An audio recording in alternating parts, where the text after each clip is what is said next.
Assalamualaikum warahmatullahi wabarakatuh. Baik, sebelumnya terima kasih kepada dosen pengampu Ibu Siti Samania M.Fam. Nama saya Riza Arianda. Saya akan mempresentasikan hasil review jurnal saya yang berjudul Korelasi Genotip dan Fenotip TPMT alel 8 dalam metabolisme teopurin. Penelitian ini mengkaji hubungan antara genotip TPMT alel 8 dan aktivitas enzim TPMT dalam metabolisme obat teopurin. Teopurin metiltransferase adalah enzim penting yang memetabolisme obat teopurin seperti mercaptopurin yang digunakan untuk mengobati penyakit radang usus, leukemia, dan gangguan autoimun.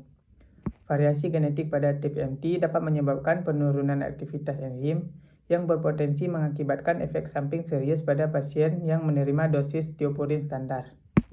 TPMT umum di antara individu keturunan Afrika dengan frekuensi alel minor sekitar 2,3%, tetapi tidak termasuk dalam rekomendasi genotip karena fungsinya yang tidak pasti.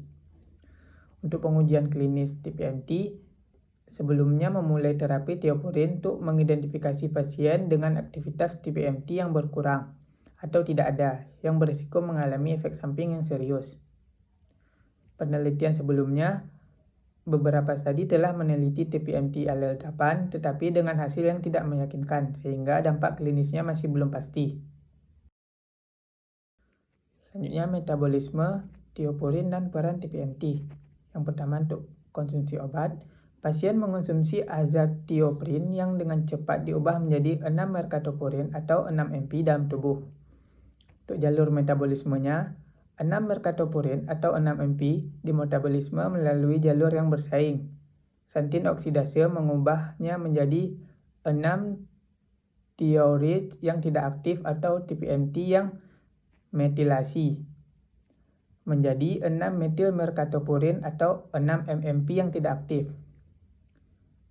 Selanjutnya, aktivasi obat. Alternatifnya, 6 MP dapat diubah menjadi nukleotida 6 thioguanin atau 6 TGN yang aktif yang dapat dimasukkan ke dalam DNA mengakibatkan sitotoksisitas dan imunosupresi. Untuk resiko toksisitas, dengan aktivitas TPMT yang berkurang akan mengalami peningkatan konversi 6 MP menjadi 6 TGN yang dapat menyebabkan efek samping yang serius yang mengancam jiwa. Untuk metode penelitiannya, yang pertama, menggunakan metode pengumpulan sampel, data aktivitas TPMT retrospektif dan data genotip TPMT dikumpulkan dari 982 pasien yang memiliki kedua pengujian. Yang kedua, melakukan uji genetik TPMT melalui DNA diekstraksi dari darah atau air liur. Yang ketiga, melakukan uji aktivitasi enzim sel darah merah diinkubasi dengan campuran yang mengandung 3 substrat TPMT, 6 MP, 6 MPR, dan 6 TGR. Dan terakhir, menggunakan uji analisis statistik.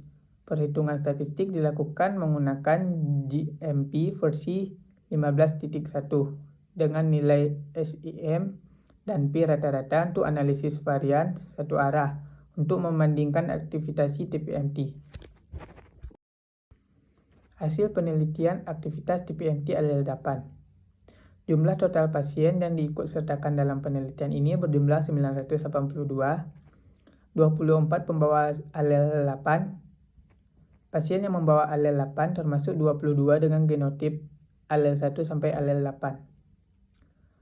82% aktivitas relatif. Produksi 6 MMP pada individu alel 1 sampai 8 dibandingkan dengan tipe liar. Di sini ada perbandingan dengan penelitian sebelumnya. Bisa dilihat dari tabel berikut.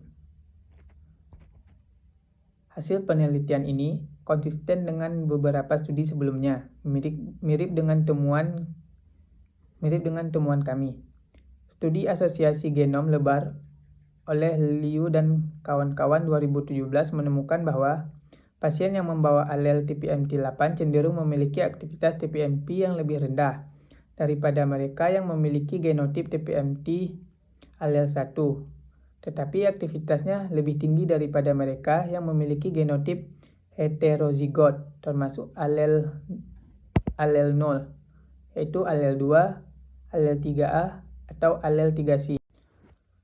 Implikasi klinis TPMT alel 8. Yang pertama, klasifikasi alel TPMT8 sebagai alel fungsi yang berkurang bukan alel 0. Yang kedua, pertimbangan dosis. Penyesuaian dosis mungkin diperlukan untuk pasien dengan genotip tertentu. Dan terakhir, pengujian genetik. Pentingnya menyertakan TPMT alel 8 dalam panel pengujian klinis. Meskipun rekomendasi untuk manajemen klinis, pasien dengan alel 8 berada di luar cakupan penelitian. Pengenalan alel 8 sebagai fungsi yang berkurang memiliki implikasi klinis penting. Clinical Pharmacogenetic Implication Consortium saat ini menganggap alel 8 sebagai alel yang fungsi yang tidak pasti. Sementara Dutch Pharmacogenetic Working Group merekomendasikan bahwa alel TPMT8 harus diperlakukan sama dengan alel 0 TPMT. Studi klinis yang lebih besar yang melibatkan populasi di mana alel 8 lazim, misalnya individu keturunan Afrika, yang berfokus pada dosis tiopurin dan reaksi klinis yang merugikan dapat lebih memperjelas implikasi klinis dari alel ini. Yang terakhir, kesimpulan dan rekomendasi. Yang pertama, temuan utama. TPMT alel 8 adalah alel yang fungsi yang berkurang, bukan alel 0 atau alel yang fungsi normal. Penelitian lanjutannya diperlukan studi klinis yang lebih besar yang melibatkan populasi dengan prevalensi TPMT alel 8 yang tinggi. Untuk pedoman klinisnya, perlu pembaruan rekomendasi dosis tiopurin berdasarkan genotip TPMT yang mencakup alel 8. Untuk implikasi pengobatannya, spesifitas substrat yang diamati dapat memiliki implikasi untuk penggunaan 6-TG versus azithromycin atau 6-MP. Penelitian ini memberikan bukti bahwa TPMT alel 8 adalah fungsi yang berkurang. Individu dengan diplotip TPMT alel 1 sampai alel 8 menunjukkan penurunan metabolisme 6-MP yang berada di antara metabolisme normal dan metabolisme intermediate.